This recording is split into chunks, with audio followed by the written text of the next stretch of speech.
And he said, how long have you had that? I am so humbled by this great institution shining a light on the work that I've tried to do with my life. I want to thank Frank Harrison for that wonderful introduction, Dr. Carter, and the other recipients. I really feel almost the way I felt when I first met Mother Teresa. When you met Mother Teresa and you walked into the room, even though she was the shortest one in the room, you wanted to get on the floor because you knew you were in the presence of a giant. And that's how I feel about the other recipients, and I feel very humble.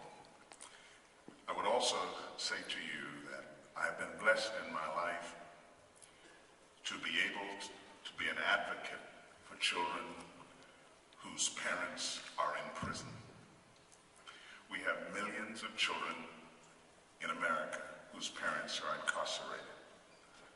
But 70% of the kids in America who will end up in prison will come from the children of those who are in prison now.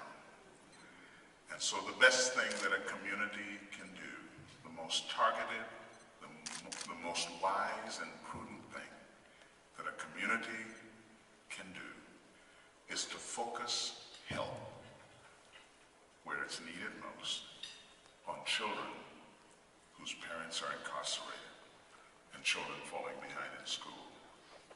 I will tell you as I close that my greatest accomplishments in life, yes, I've got a crazy resume. You'll see on the same page, Billy Graham Crusades and Saturday Night Live.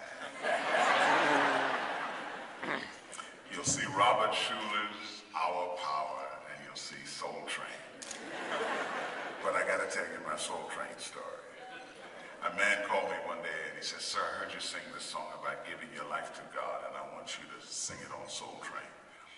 Because I've only sung gospel music since I was 16 years old, because God has taught me you don't have to compromise to be recognized. He taught me. So he said, I want you to sing this song on Soul Train. I said, how's this man gonna get me on Soul Train? So he called up Don Cornelius. Y'all know what Soul Train is? Y'all okay, all right, just want to be sure. And he said, I want you to put this young man on Soul Train. And Don Cornelius said, I'm sorry, I can't put anything religious on Soul Train.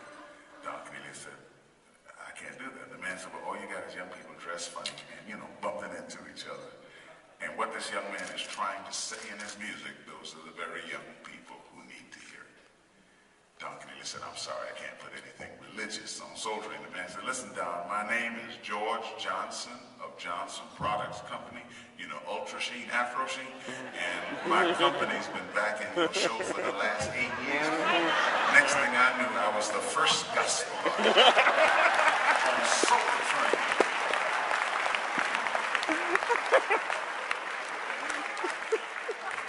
But my greatest accomplishment in life is that I have been able to build what I did not have as a child, and that is a loving home for 3 African-American sons and a marriage to my wife Linda of almost 34 years, and she looks 34. I want you to meet Linda. Linda, will you stand? I want you to meet my wife.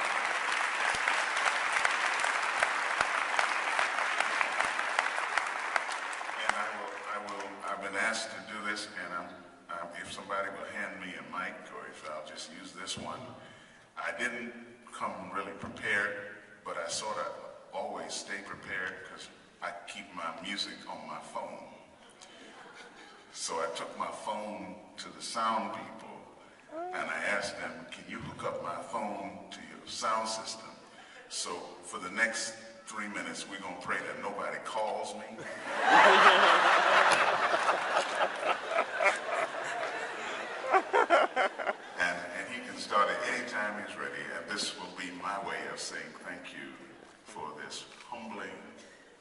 amazing honor.